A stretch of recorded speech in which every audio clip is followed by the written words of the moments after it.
ওই ব্যক্তি ইমানের স্বাদ আস্বাদন করবে, ওই ব্যক্তি ইমানের স্বাদ পেয়ে যাবে যে বলবে রাদিতু বিল্লাহি রব্বা ও বিল ইসলামে দীনা ও বি মুহাম্মাদিন রাসূলা। আসসালামু আলাইকুম ওয়া রাহমাতুল্লাহি ওয়া বারাকাতুহু।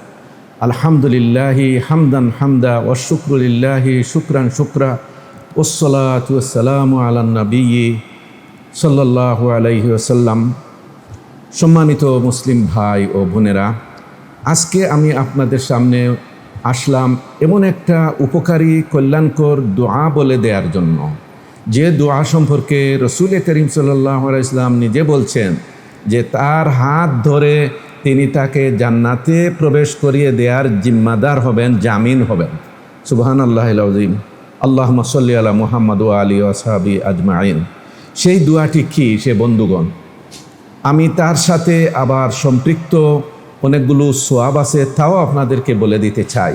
তো সম্মানিত দিনী ভাই ও বোনেরা, মুহাম্মদুর রাসূলুল্লাহ সাল্লাল্লাহু আলাইহি সাল্লাম বলছেন, মান কালা ইজা আসবাহা রাদিতু বিল্লাহি রাব্বা ওয়া বিল ইসলামে দীনা ওয়া বি মুহাম্মাদিন নাবিয়্যা ফা আনা যাঈমু লা আখযান্না বিয়াদিহি হাত্তা উদখিলাহু আল জান্নাহ। সিলসিলা সহিহার মধ্যে আল্লামা আলবানী রহিমাহুল্লাহ উল্লেখ করেছেন হাদিসটি। হাদিস নম্বর হচ্ছে 2686। আল্লাহ রসুল বলেন, যে ব্যক্তি প্রভাতে উপনীত হয়ে বলবে, যে ব্যক্তি সকালবেলায় বলবে রাদিতু বিল্লাহি রব্বা ওয়া বিল ইসলামে দীনা ওয়া বি মুহাম্মাদিন নাবিয়্যা, তার অর্থ হলো আল্লাহকে রব হিসাবে পেয়ে আমি সন্তুষ্ট হয়ে গেলাম, জীবন বিধান হিসাবে ইসলামকে পেয়ে আমি সন্তুষ্ট হয়ে গেলাম, এবং নবী হিসাবে মুহাম্মদুর রাসূলুল্লাহ সাল্লাল্লাহু আলাইহি ওয়াসাল্লামের প্রতি আমি সন্তুষ্ট হয়ে গেলাম। তাহলে কি হবে? এই ঘোষণা যদি সকালবেলা একজন মুসলিম দেয়, তাইলে আল্লাহ রসুল বলছেন ফা আনা জাঈম, আমি তার জন্য জিম্মাদার হয়ে যাব, আমি তার জন্য জামিন হয়ে যাব, যে লি আখযান্না বিয়াদিহি, আমি তার হাত ধরব কিয়ামতের দিন, হাত্তা উদখিলাহু আল জান্নাহ, অবশেষে আমি তাকে জান্নাতে প্রবেশ করিয়ে দিব। সুবহানাল্লাহিল আযীম। অপর বর্ণনায় আসছে বন্ধুগণ, আল্লাহ রসুল সাল্লাল্লাহু আলাইহি ওয়াসাল্লাম বলছেন, মান কালা রাদিতু বিল্লাহি রব্বা ওয়া বিল ইসলামে দীনা ওয়া বি মুহাম্মাদিন নাবিয়্যা, যে ব্যক্তি রাদিতু বিল্লাহি রব্বা ওয়া বিল ইসলামে দীনা ওয়া বি মুহাম্মাদিন নাবিয়্যা বলবে, কানা হাক্কান আলাল্লাহি আন ইউরদিয়াহু ইয়াউমাল কিয়ামা, তাহলে আল্লাহ তাআলার কর্তব্য হয়ে যায়, হক হয়ে যায় যে তিনি কিয়ামতের দিন তাকে সন্তুষ্ট করা। সুবহানাল্লাহ। যে বান্দা আল্লাহর প্রতি সন্তুষ্ট রব হিসাবে পেয়ে, ইসলামের প্রতি সন্তুষ্ট দিন হিসাবে, জীবন বিধান হিসাবে পেয়ে, রসুলের প্রতি সন্তুষ্ট, মুহাম্মদ সাল্লাল্লাহু আলাইহি ওয়াসাল্লামের প্রতি সন্তুষ্ট রাসূল হিসাবে পেয়ে, নবী হিসাবে পেয়ে এই ঘোষণা যে দেয়, আল্লাহর রসুল সংবাদ দিচ্ছেন, আল্লাহর দায়িত্ব হয়ে যায় কিয়ামতের দিন তাকে রাজি খুশি করা। সুবহানাল্লাহিল আযীম। এই হাদিসটি ইমাম আহমদ, আবু দাউদ এবং তিরমিজি বর্ণনা করেছেন।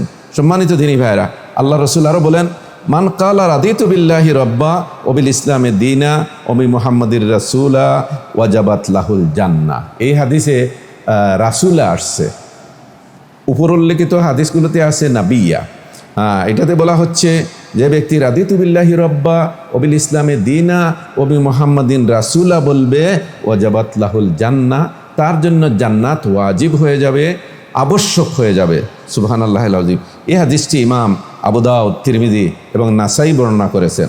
সুবহানাল্লাহিল আযীম। সম্মানিত ভাইরা, আল্লাহ রসুল আরও সংবাদ দিচ্ছেন, যাকা তুমাল ঈমান মান রাদিয়া বিল্লাহি রাব্বা ওয়া বিল ইসলামে দীনা ওয়া বি মুহাম্মাদিন রাসূলা, রাওয়াহু আবু দাউদ।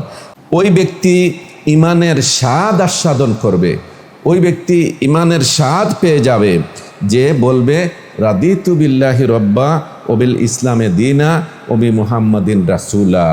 আসুন বন্ধুগণ, আমরা এই দোয়াটি সকাল সন্ধ্যা নিয়মিত 3 বার পড়ব, 3 বার বলবো, আর সকালবেলা স্পেশালি একবার বলবো রাদিতু বিল্লাহি রাব্বা ওয়া বিল ইসলামে দীনা ওয়া বি মুহাম্মাদিন নাবিয়্যা।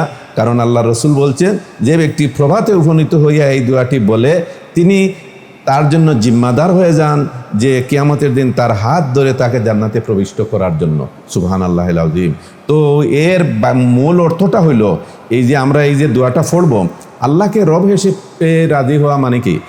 তিনি সৃষ্টিকর্তা, তিনি রিজেক্টারা, তিনি জীবনদাতা, জীবন মৃত্যুর মালিক, সকল কল্যাণ তার হাতে, এইটা জেনে বুঝে তার প্রতি ঈমান এনে সারা জীবন তার ইবাদত বন্দেগী করা, তার ইবাদত বন্দেগীতে সন্তুষ্টি ঘোষণা করা। আর দিন ইসলাম, ইসলামের প্রতি সন্তুষ্ট হওয়া দিন হিসাবে, অর্থাৎ জীবন বিধান হিসাবে, জীবন ব্যবস্থা হিসাবে দিন ইসলামকে গ্রহণ করা। আর মুহাম্মদ সাল্লাল্লাহু আলাইহি ওয়াসাল্লাম, যিনি কুরাইশ বংশের আব্দুল্লাহ বিন আব্দুল মুত্তালিবের ছেলে, তাকে আল্লাহর রসুল, আল্লাহর নবী হিসাবে পেয়ে সন্তুষ্টি ঘোষণা করা।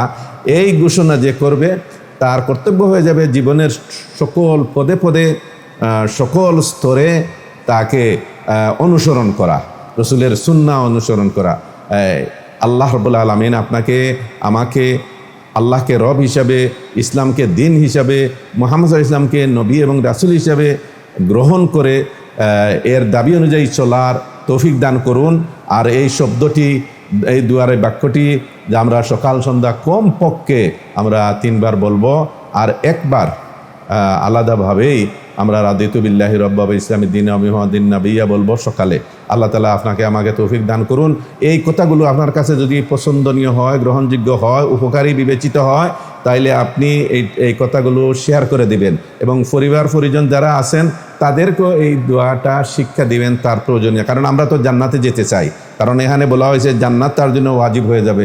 আবার বলা হয়েছে রসুল নিজেই জিম্মাদার হয়ে যাবেন তাকে জান্নাতে প্রবিষ্ট করার জন্য। সুবহানাল্লাহিল আযীম।